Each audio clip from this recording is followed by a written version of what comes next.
La prueba más fiable de brujería era negar vehementemente la acusación. Cuanto más desesperadamente la acusada defendía su inocencia, más crueles eran las torturas a las que se la sometía.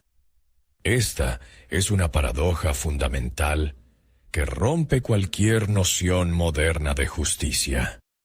En la lógica perversa del inquisidor, la resistencia no era fortaleza de espíritu, sino una prueba directa de la ayuda del diablo. Era él, según su convicción, quien daba a la bruja una fuerza sobrenatural para soportar el dolor y mentir ante el tribunal. Desde la perspectiva de este sistema, una persona inocente es débil y debe quebrarse de inmediato. La persistencia, en cambio, era el estigma de una alianza con las fuerzas oscuras. Era una trampa lógica hermética. Si guardas silencio, ocultas tu culpa. Si dices que eres inocente, el diablo te está ayudando a mentir. Esta lógica fue codificada oficialmente en el año 1487, en el Tratado El Martillo de las Brujas. Pero si la resistencia era inútil, ¿por qué miles de personas no solo guardaron silencio, sino que confesaron voluntaria y detalladamente lo impensable? Aquí yacen dos grandes enigmas. El primero, ¿cómo miles de personas educadas y cuerdas pudieron confesar haber volado en escobas y haberse aliado con el diablo, si esto no solo contradecía el sentido común, sino que era una sentencia de muerte garantizada? La resolución de este misterio será la culminación de nuestra investigación en la 7ª sección.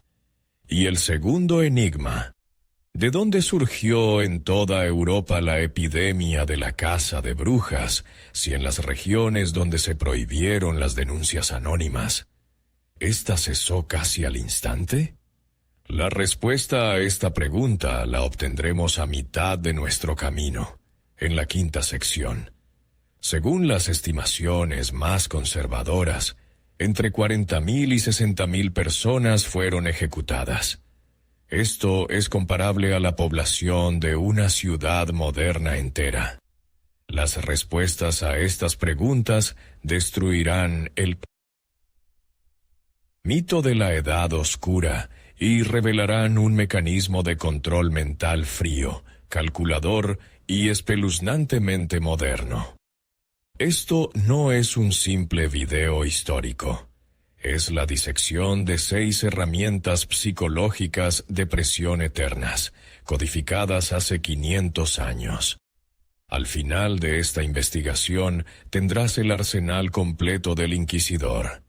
La trampa de la presunción de culpabilidad, el aislamiento y la privación del sueño, la imaginación guiada y otras técnicas que no han perdido vigencia. El objetivo no es simplemente saber cómo funcionaba entonces. El objetivo es aprender a reconocer cómo estas mismas técnicas, simplemente cambiando de apariencia, se utilizan hoy para manipular la mente. En la propaganda, en las relaciones tóxicas, en la cultura corporativa del siglo XXI. En 2 minutos conocerás el primer y más insidioso elemento de este arsenal: la trampa lógica que convertía cualquier palabra del acusado en una prueba de su culpabilidad. ¿Cómo podía el grito desesperado de «soy inocente» ser para el inquisidor la prueba más convincente de culpabilidad? Esta es la primera herramienta del arsenal, la trampa de la presunción de culpabilidad. El inquisidor partía de un axioma: si la Iglesia te ha señalado, ya eres culpable. El juicio era solo una formalidad para obtener una firma. La lógica de esta máquina era hermética. La confesión confirmaba la culpa, y la negación era un pecado de soberbia. lo que también confirmaba la culpa. Pero no se trataba solo de herejía. Se trataba de alta traición contra Dios. Cualquier resistencia al tribunal no se consideraba una defensa, sino un acto de guerra contra la fe. Y es imposible librar una guerra contra la Iglesia en solitario. Para ello se necesitaba un patrón poderoso, el diablo. Esta lógica funcionaba como el cauce de un río, dividido artificialmente en dos corrientes. Una corriente, la confesión; la otra, la negación. Ambas ramas estaban excavadas de antemano para desembocar inevitablemente en la misma cascada. El veredicto de culpabilidad. Esta trampa para las palabras era solo el contorno exterior de la prisión. El verdadero trabajo para quebrar la voluntad comenzaba mucho antes de la primera pregunta, en completo silencio. ¿Qué era más aterrador para la acusada que las torturas formales? El silencio y la oscuridad absolutos. Esta es la segunda herramienta. El aislamiento y la privación del sueño. La víctima era encerrada en un calabozo de piedras sin ventanas, a menudo bajo el nivel del suelo.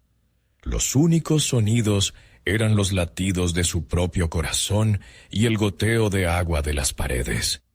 Los inquisidores comprendieron intuitivamente lo que la ciencia demostraría 500 años después.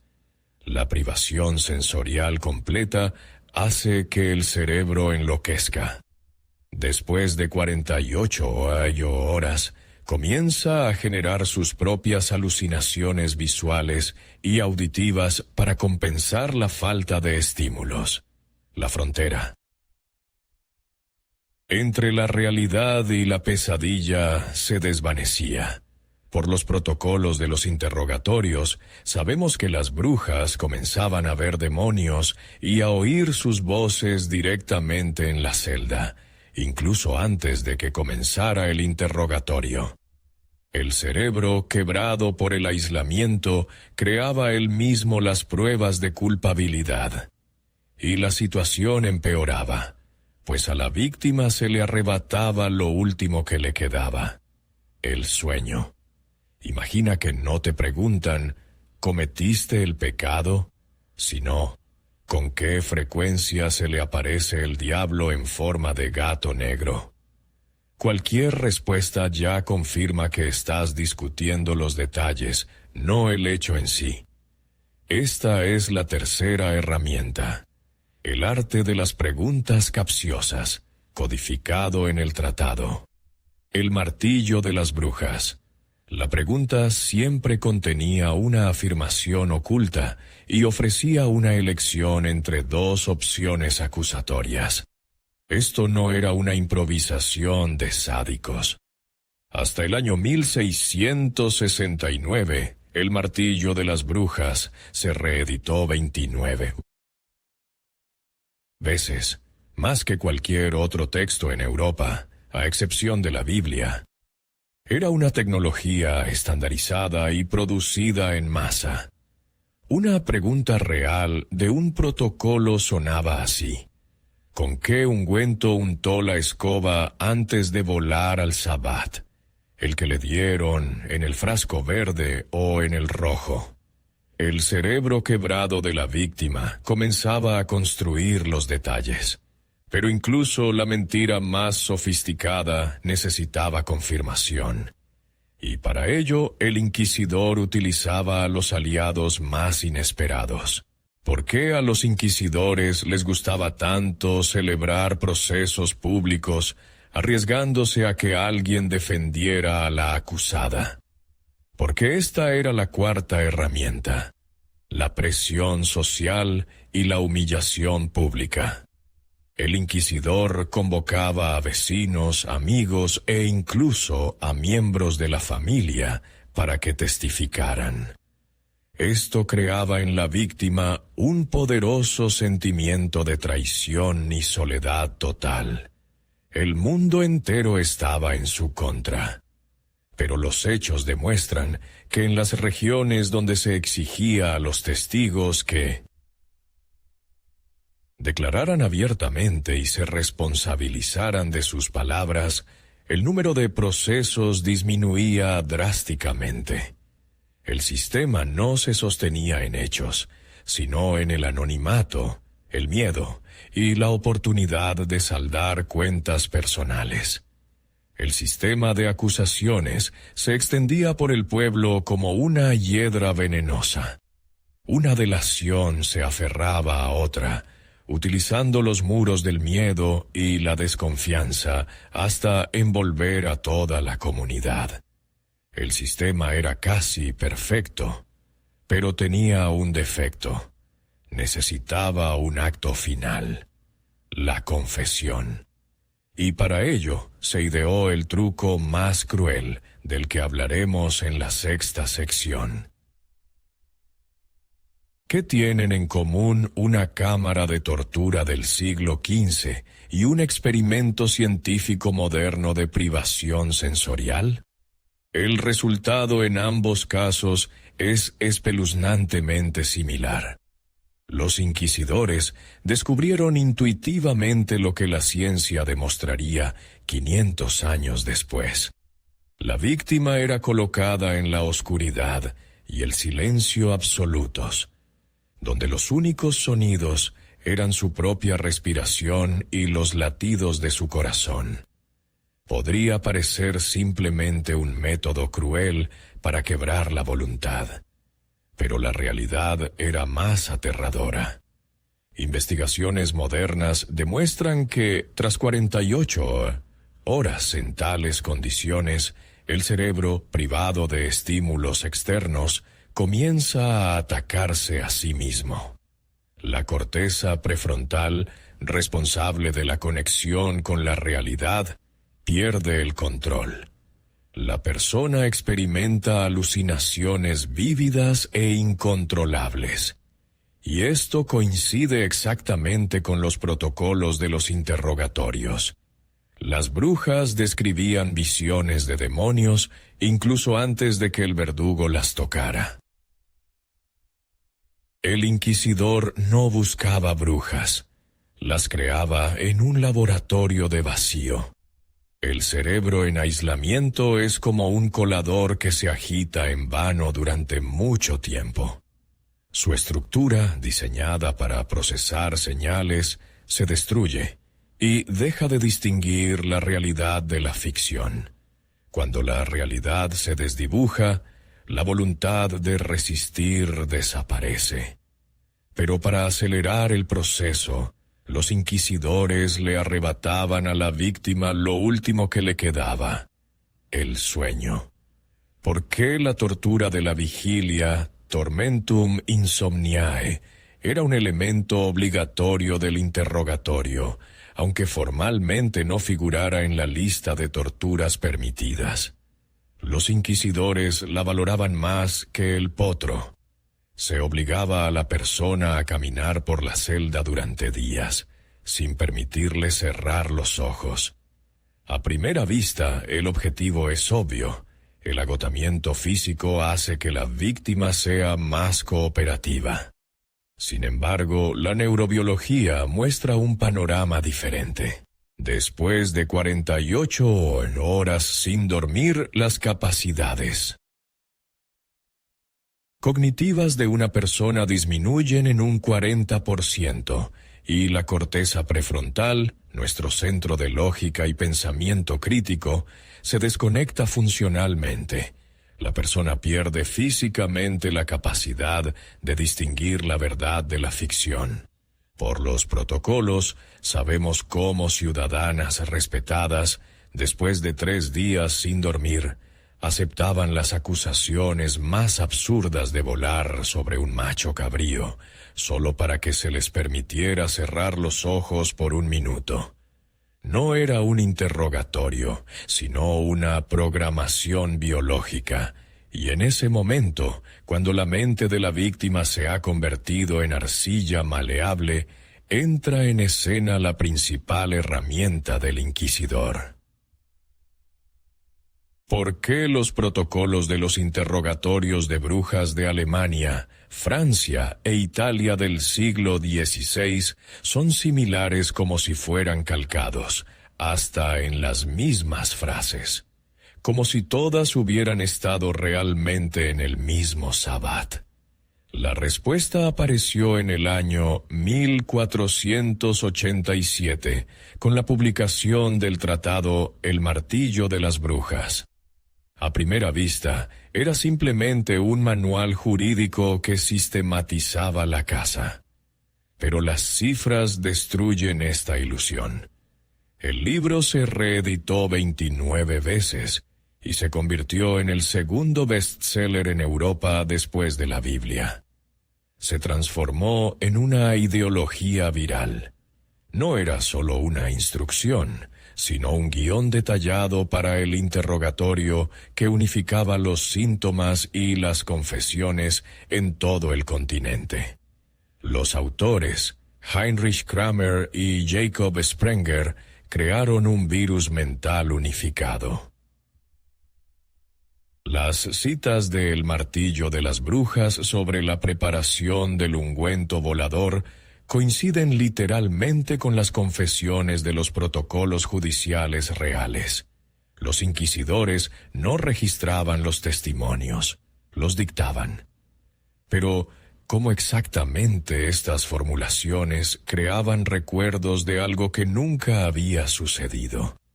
¿Es posible hacer que un adulto cuerdo recuerde algo que nunca hizo? La respuesta se encuentra en el siguiente elemento del arsenal: el arte de las preguntas capciosas, la tecnología de implantación de falsos recuerdos. El Martillo de las Brujas estaba repleto de instrucciones precisamente sobre esta parte. Y aquí, los inquisidores descubrieron en la práctica lo que la ciencia solo fundamentó teóricamente en el siglo XX. En los experimentos de la psicóloga Elizabeth Loftus, se demostró que la forma en que se formula una pregunta sobre un evento cambia el recuerdo mismo de ese evento. Es el efecto de la desinformación. En la siguiente sección desvelaremos el código lingüístico de El Martillo de las Brujas. Veremos 3 trucos clave que eludían el pensamiento crítico y construían una nueva y aterradora realidad directamente en la cabeza de la víctima. Veremos cómo una simple palabra del inquisidor se volvía más aterradora que cualquier instrumento de tortura. ¿Por qué el inquisidor nunca preguntaba: ¿voló usted al sabbat?, sino que en su lugar planteaba la pregunta: ¿con qué ungüento voló al sabbat? ¿Con el de hierbas o con el de cenizas de bebés? La segunda pregunta es más aterradora porque no deja opción a negar el hecho en sí. Este es el primer truco lingüístico, la presuposición implícita. El hecho acusatorio principal, el vuelo al sabbat, se presenta como algo que se da por sentado. A la víctima solo se le ofrece discutir detalles secundarios. Esto desvía el foco de atención y obliga al cerebro a operar dentro de la realidad impuesta. Esta técnica es atemporal. Se utiliza en marketing. Pagará con tarjeta o en efectivo. Se utiliza en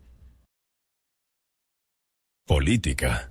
Primero te preguntan por el ungüento, luego quién más estaba en el sábado. Después, qué apariencia tenía el diablo. Esta cadena de preguntas construye, paso a paso, todo un universo de falsos recuerdos. Pero, ¿y si la víctima seguía resistiéndose? Entonces el inquisidor usaba su propio entorno en su contra. ¿Cómo podía un simple altercado con un vecino por una gallina que entró en su huerto terminar en una sentencia de muerte en la hoguera? El inquisidor, al llegar a un pueblo, lo primero que reunía no eran brujas, sino rumores. Esta es la cuarta herramienta del arsenal: la presión social. Disputas domésticas, leche agria, muerte del ganado, malas cosechas. Todo esto se convertía en la base para acusaciones sobrenaturales. El sistema se sostenía en el anonimato. Tan pronto como en algunas regiones se exigió a los delatores que se identificaran y se responsabilizaran de sus palabras, el flujo de pruebas se agotó instantáneamente. Esto demuestra que en la base no había eventos reales, sino envidia, enemistad y miedo. En algunos principados alemanes, hasta el 70% de todas las acusaciones comenzaban con denuncias anónimas relacionadas con disputas de propiedad. Estos rumores se presentaban a la víctima. Toda la comunidad testifica en tu contra. Esto creaba un efecto de traición total, haciéndola dudar de su propia cordura. Cuando el mundo entero está en tu contra y tu mente está quebrada, el inquisidor ofrece la última y más insidiosa elección. ¿Podía la Inquisición tener pruebas científicas y objetivas de brujería? Las tenía, pero era la ciencia del engaño. Tomemos la prueba del agua. Se arrojaba a una mujer atada a un río. La lógica era simple. El agua, como elemento puro, no aceptaría a una pecadora, y la bruja flotaría. La inocente, en cambio, se ahogaría. Pero la realidad golpeaba con otro truco: la búsqueda de la marca de la bruja. Cazadores de brujas especializados usaban agujas con una hoja retráctil que se ocultaba en el mango. Al pinchar, la aguja simplemente se introducía en el mango, creando la ilusión de una punción indolora y sin sangre, supuestamente una prueba del estigma del diablo. No era una prueba, sino un truco de magia que garantizaba un resultado del 100%. Estas pruebas no servían para establecer la verdad, sino para crear un espectáculo público que legitimara un veredicto ya dictado. Cuando todas las pruebas estaban reunidas, a la víctima solo le quedaba una cosa: tomar una decisión sin elección. Te ofrecen una elección: morir de una forma atroz en el fuego después de varias semanas más de tortura, o morir rápidamente por la espada mañana mismo. Pero con una condición: debes arrepentirte públicamente y confesarlo todo. ¿Qué elegirías? Esta es la quinta herramienta del arsenal: la ilusión de elección. Según la ley, una bruja arrepentida podía ser misericordiosamente decapitada o estrangulada antes de ser quemada. A la que se resistía le esperaba ser quemada viva. En esta etapa, el inquisidor cambiaba drásticamente de papel. De torturador despiadado, se transformaba en la única persona que podía ofrecerle un alivio a su sufrimiento. Se convertía en su salvador. Para la psique quebrada de la víctima, esta oferta parecía un acto de suprema misericordia. Su confesión no era una rendición, sino una decisión racional para poner fin a un tormento insoportable. Pagaba con una confesión falsa por lo único que le quedaba: la posibilidad de morir sin dolor. La confesión se ha obtenido. Pero, ¿por qué era tan importante para la Inquisición que fuera pública? La confesión pública no era simplemente el final, era el fundamento de todo el sistema. Esta era la sexta herramienta: el espectáculo público del arrepentimiento. Cuando la bruja, quebrada y traicionada por todos, subía al cadalso y, frente a todo el pueblo, relataba en detalle su alianza con el diablo. Era un acto de propaganda potentísimo. Era una prueba viva y palpable de que el mal era real, que la Iglesia tenía razón y que cualquiera podía ser el siguiente. Esto convertía la ejecución de una persona en una lección para miles. El miedo sembrado por este espectáculo se convertía en la garantía de que la caja de denuncias de la iglesia local nunca se vaciaría. Así, el sistema cerraba el círculo y se retroalimentaba. Pero aquí surge la principal paradoja. Si el sistema era tan hermético, ¿por qué se derrumbó? ¿Y qué simple truco legal introducido en algunas regiones colapsó instantáneamente toda la maquinaria de la casa de brujas? Esto nos lleva a la respuesta del segundo enigma que planteamos al principio. ¿De dónde surgió en toda Europa la epidemia de la caza de brujas? Si en las regiones donde se prohibieron las denuncias anónimas, ¿esta cesó casi al instante? La respuesta revela el elemento más cínico de todo el mecanismo. La Inquisición no luchaba contra las brujas. Utilizaba el miedo a las brujas como combustible para una máquina de control social. Al llegar a un pueblo, lo primero que hacía el inquisidor era instalar una caja de denuncias en la iglesia. No era un instrumento de justicia, sino una caja de Pandora que liberaba a todos los demonios de una pequeña comunidad. El análisis de los protocolos muestra que la abrumadora mayoría de las denuncias no tenían una base sobrenatural, sino doméstica. Disputas por tierras, celos, enemistades personales. El crujido de la pesada tapa de roble de esa caja se convertía para muchos en el sonido del ajuste de cuentas. El sistema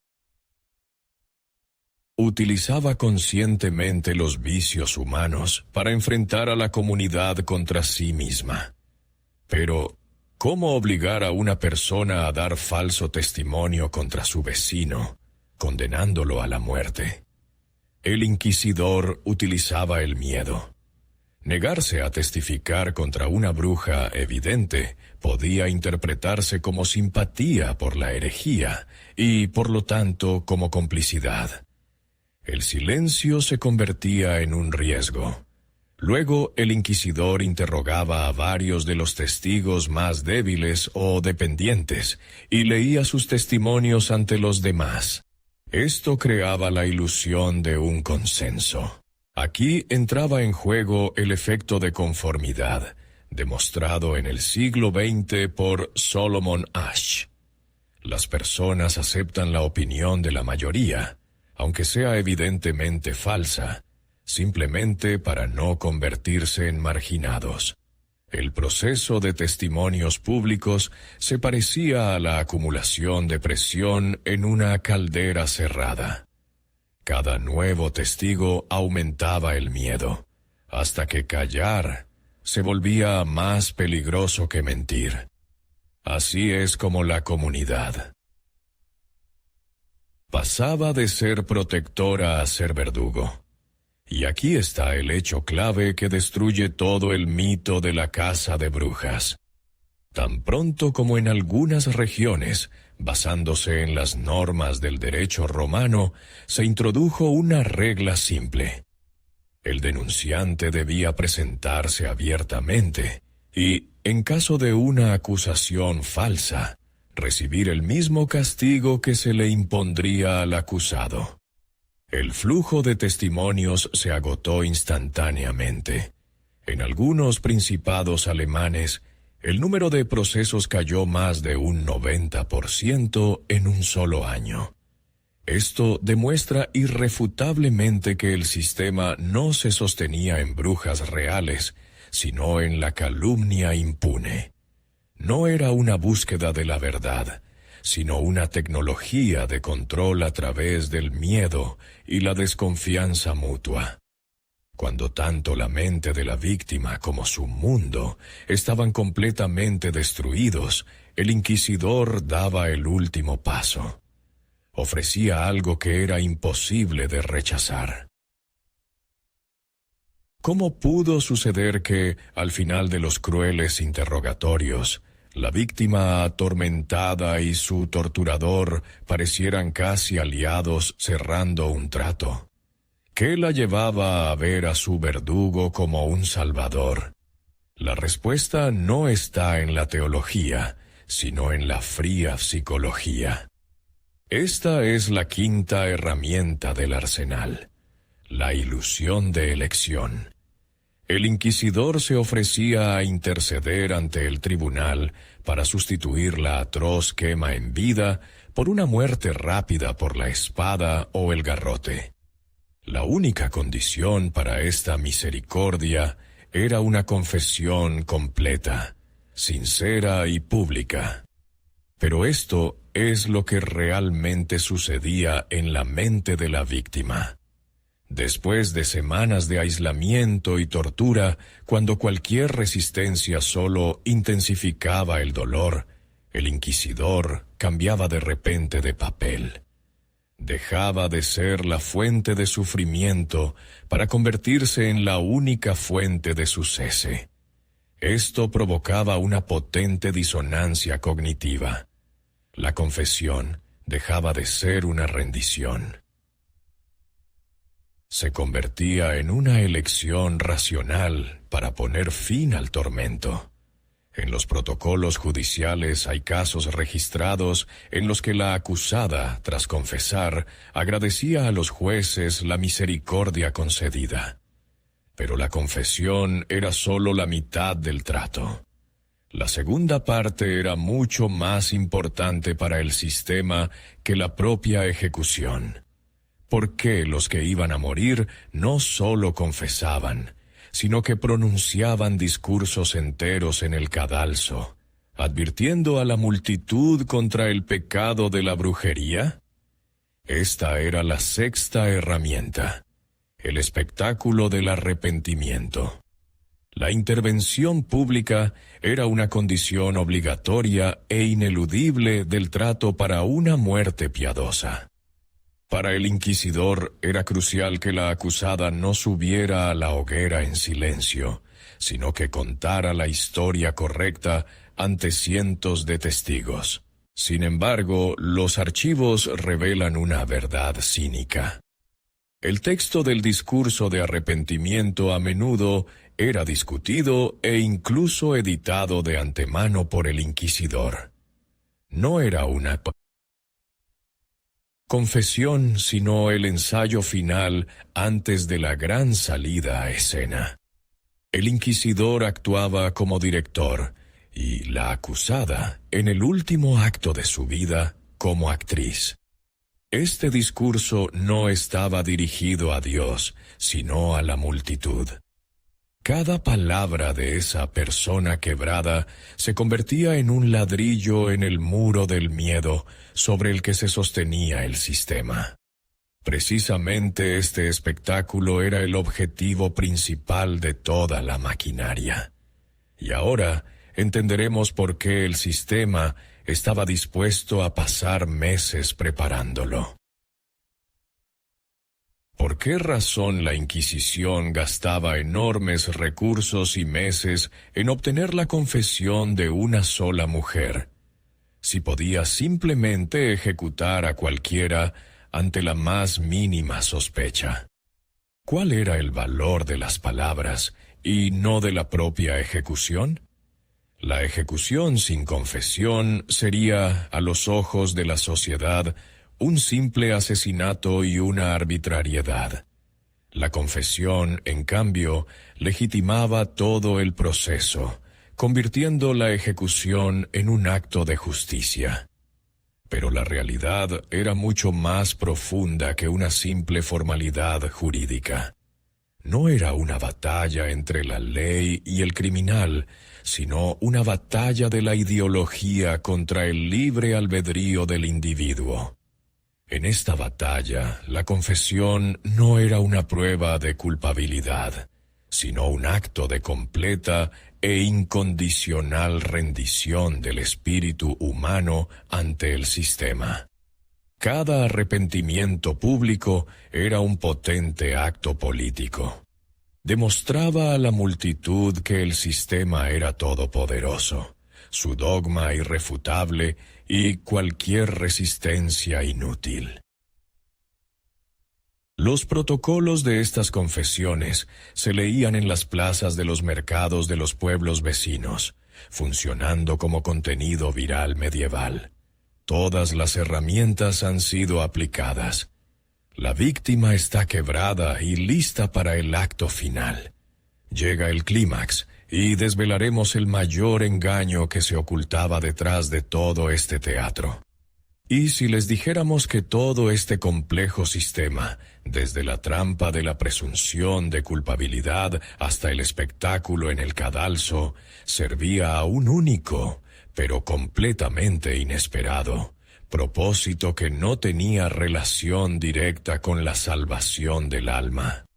Las 6 herramientas de este arsenal están ahora ante ustedes. Las hemos desglosado, y ahora es el momento de ensamblar este mecanismo. Hasta ahora hemos hablado de religión y justicia. Pero eso era solo una fachada. El verdadero objetivo no estaba relacionado con el diablo, ni con la erradicación del pecado, ni siquiera con la salvación de las almas. Estaba relacionado con el poder, la política y el COI. Control de la conciencia de masas en una era de grandes convulsiones. En la siguiente sección desvelaremos este gran engaño. Conectaremos los 6 elementos del arsenal y veremos cómo trabajaban para el objetivo principal y oculto de la Inquisición. Este descubrimiento cambiará para siempre su visión de toda la historia de la Casa de Brujas. Un hecho que rompe la lógica. Para la Inquisición era más importante la historia de la bruja que su vida.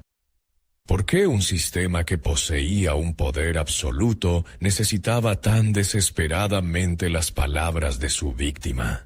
Porque las 6 herramientas no eran torturas separadas, sino una cadena de montaje unificada. La trampa de la presunción de culpabilidad era la captura. El aislamiento, el ablandamiento. Las preguntas capciosas, el moldeado. La presión social, el acabado externo.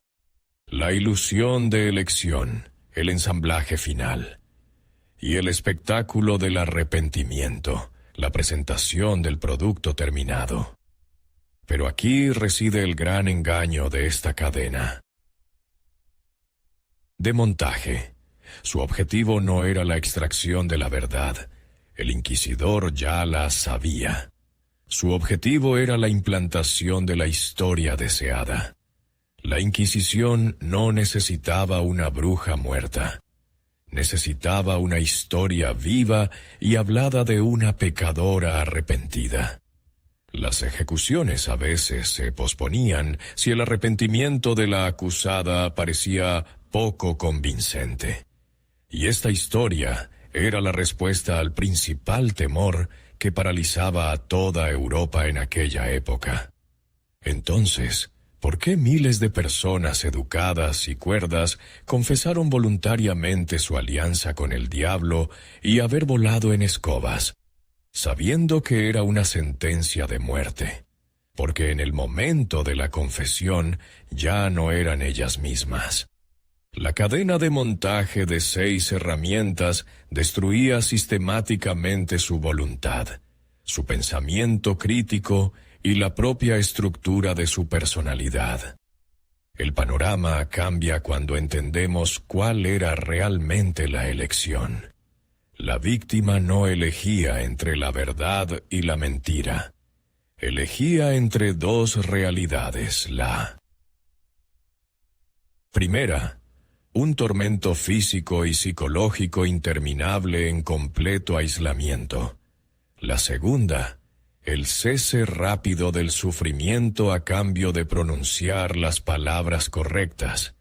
No confesaban porque lo creyeran, sino porque el sistema no había dejado nada de su personalidad, excepto esas palabras. En los protocolos hay confesiones no sólo de alianzas con el diablo, sino de haberse transformado en un gato. Era el grito de un alma dispuesta a aceptar cualquier absurdo con tal de oír la frase «El interrogatorio ha terminado». Ese era el precio por el derecho a finalmente morir. Pero, ¿para qué necesitaba el sistema este precio terrible? ¿Qué problema fundamental socavaba la autoridad de la Iglesia en la Baja Edad Media? ¿Y cómo la casa de brujas se convirtió en su genial, aunque monstruosa, solución? La peste, el hambre, las guerras y el auge de las herejías generaron la pregunta principal: si Dios es todopoderoso y bueno, ¿por qué hay tanto mal y sufrimiento en el mundo? ¿Quizás el poder de la Iglesia no proviene de Dios? La realidad golpeaba con su cinismo. Cada espectáculo de arrepentimiento en el cadalso ofrecía una respuesta visual y simple a esta compleja pregunta. El mal existe en el mundo no porque Dios sea débil o la Iglesia esté equivocada. El mal existe en el mundo porque entre ustedes hay traidores, brujas que han hecho un pacto con el diablo, y ellos son los culpables de todo. La casa de brujas no fue un acto de justicia. Fue un teatro político, una gigantesca campaña de relaciones públicas para gestionar el miedo. El tratado, El martillo de las brujas, se reeditó 29 veces hasta 1669, convirtiéndose en el producto mediático más exitoso de su tiempo. El sistema funcionaba a la perfección, y lo más aterrador es que su código, sus principios básicos de manipulación, no desaparecieron después de que ardiera la última bruja. Así pues, la maquinaria de la Inquisición fue creada para el control total de la conciencia. Pero, ¿acaso estos trucos medievales están muertos y solo permanecen en las páginas de los libros de historia? Las hogueras se apagaron y las cámaras de tortura se convirtieron en museos, pero el código del inquisidor resultó ser inmortal. Solo han cambiado los decorados y las herramientas, pero no la esencia de la manipulación. Vemos su sombra en al menos 3 fenómenos modernos: en los mecanismos de la propaganda política, en el reclutamiento para cultos destructivos y en las tácticas de abuso psicológico en las relaciones. Para concluir, ensamblaremos este código atemporal del inquisidor. Lo desglosaremos en principios universales y descubrirán con sorpresa la frecuencia con que se encuentran con ellos en su vida, sin siquiera sospecharlo. Este conocimiento es su mejor defensa. ¿Qué sucede si combinamos la trampa de la presunción de culpabilidad y la presión social de la Edad Media con la velocidad de Internet? Obtenemos el tribunal vecinal digital, conocido como la cultura de la cancelación. Una acusación pública en las redes sociales, a menudo tan anónima como las denuncias de la Inquisición, crea instantáneamente una presunción de culpabilidad. Luego entran en juego los algoritmos, que actúan como propagadores de fuego. Una chispa de acusación cae en el bosque seco de la opinión pública, y una ola de odio se enciende al instante, quemando reputaciones antes de que aparezcan los hechos. El acusado no tiene oportunidad de defenderse. Cada una de sus palabras, como las de la bruja, se interpreta en su contra. ¿Recuerdan haber visto cómo una acusación en línea destruía la reputación de una persona antes de cualquier investigación? El tribunal vecinal no ha desaparecido. Se ha vuelto digital, global y mucho más rápido. Esa era la presión externa. Pero el código más aterrador del inquisidor funciona desde dentro. Tomemos otros dos elementos, el aislamiento y el arte de las preguntas capciosas. Este es el código universal para reescribir la personalidad que utilizan los cultos destructivos. Primero, se aísla al adepto de su familia y amigos, creando un vacío informativo. Investigaciones psicológicas demuestran que solo 48 horas de aislamiento social y privación de sueño son suficientes para reducir drásticamente el pensamiento crítico. En ese vacío, mediante la repetición de dogmas y preguntas capciosas, como sacadas del martillo de las brujas, se implanta una nueva visión del mundo. El sistema primero destruye la antigua personalidad y luego, sobre sus ruinas, construye una nueva, afín al culto.